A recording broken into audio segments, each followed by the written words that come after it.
Olá, seja bem-vindo ao canal Roberto Bornacin, um canal dedicado à ciência e tecnologia na área de engenharia mecânica. Hoje venho com mais um episódio da série de metalurgia da soldagem e falarei a respeito do oxigênio na reação gás-metal. Vamos lá então.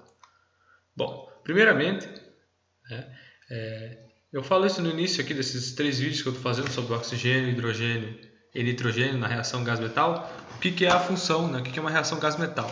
É quando o gás ali do ambiente que você está soldando, seja ele do ar ou do gás de proteção, reage aí com o metal de base, né? Quando ele é na região que está sendo fundida, que você está realizando a solda. Então, com isso você tem aí uma reação potencializada, beleza? Então, quais são as fontes de oxigênio? Bom, a primeira é o próprio ar. Ele é composto aí por aproximadamente 21% de gás oxigênio e ele faz aí uma grande fonte para esta reação química. Outra fonte é o cilindro na soldagem oxacetilênica, né, o OAW. Eu vou deixar aqui na descrição aí a playlist e o vídeo da soldagem oxacetilênica, para você entender, para você que não sabe como é que funciona ela.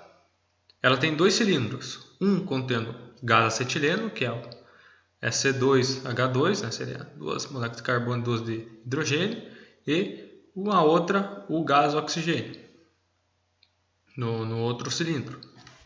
Então, isso torna ele uma fonte aí grande. Por quê? Porque quando você utiliza aí abre lá o fluxo do oxigênio, se você não controlar com a quantidade de gás acetileno, você terá uma grande fonte direta para a peça que você está soldando.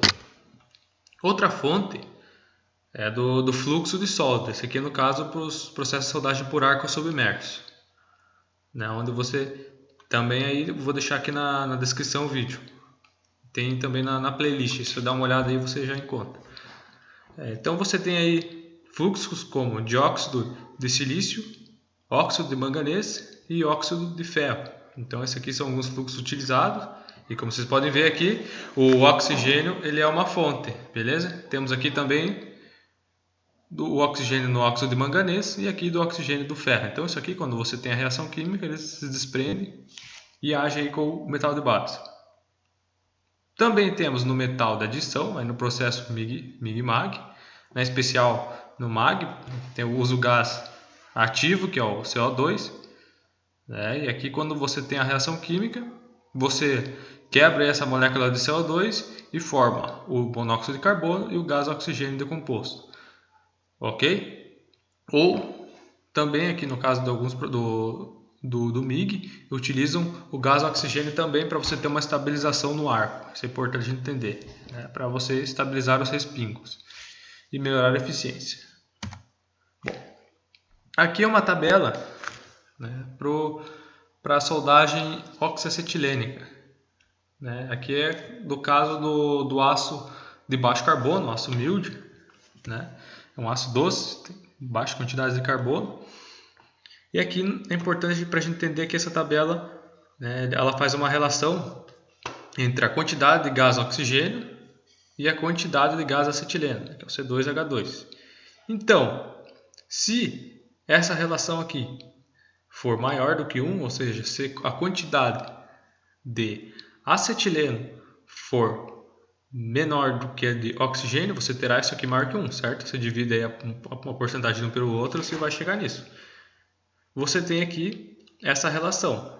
Por exemplo, se teu A der aqui 1,33 do cálculo, aproximadamente, você terá uma perda significante de carbono, né? Vai descarbonetar a tua peça, né? Embora o próprio aço mild já tenha baixa quantidade de carbono, 0,1. Vai perder o manganês, que vai cair aqui de 0,56 para 0,265 em relação ao peso. Aqui o silício e esses elementos aqui não têm influência, né?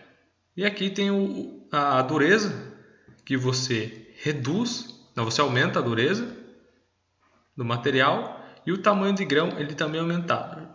No entanto, É uma coisa que é interessante a gente salientar, o manganês ele é muito importante, seja para você aumentar, no caso, a cilindrada retida.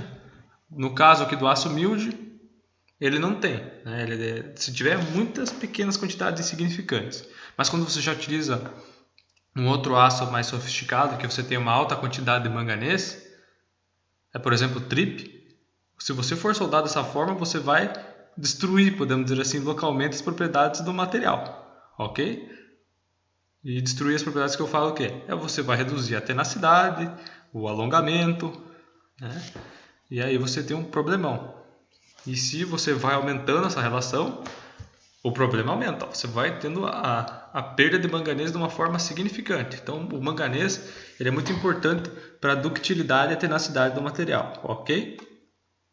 Agora, se você tem o efeito oposto, você tem a perda.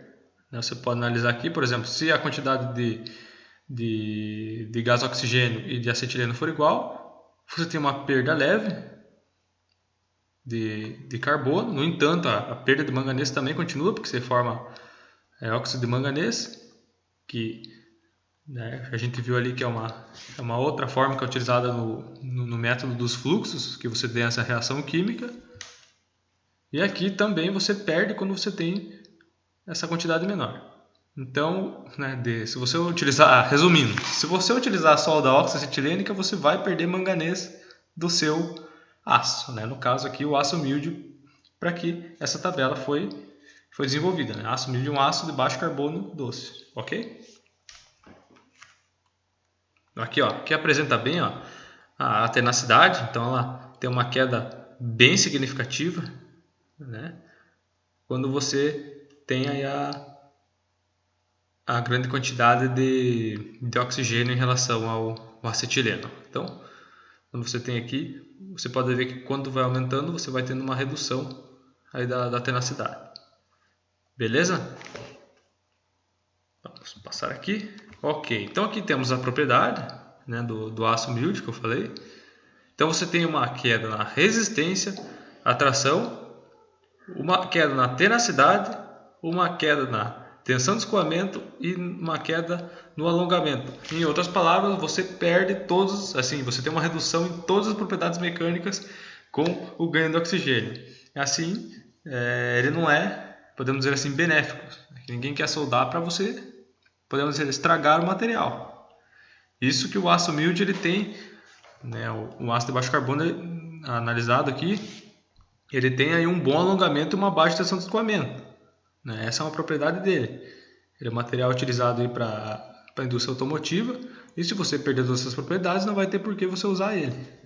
Ok? Já está tendo uma substituição desses ácidos aqui por os ácidos de alta resistência, mas com isso aqui é um problemão. Você perdendo suas propriedades. Outra análise aqui também. Aqui é a soldagem por eletrodo revestido. Aqui foi um estudo analisado da influência do comprimento do arco, a distância do metal de base até o eletrodo ali, a altura do arco. Se você dá uma olhada na playlist também, eu falo, isso aqui é basicamente um curso, eu vou tendo uma sequência, eu não fico voltando muitos conceitos para não ter, para quem está assistindo não ficar maçante, beleza?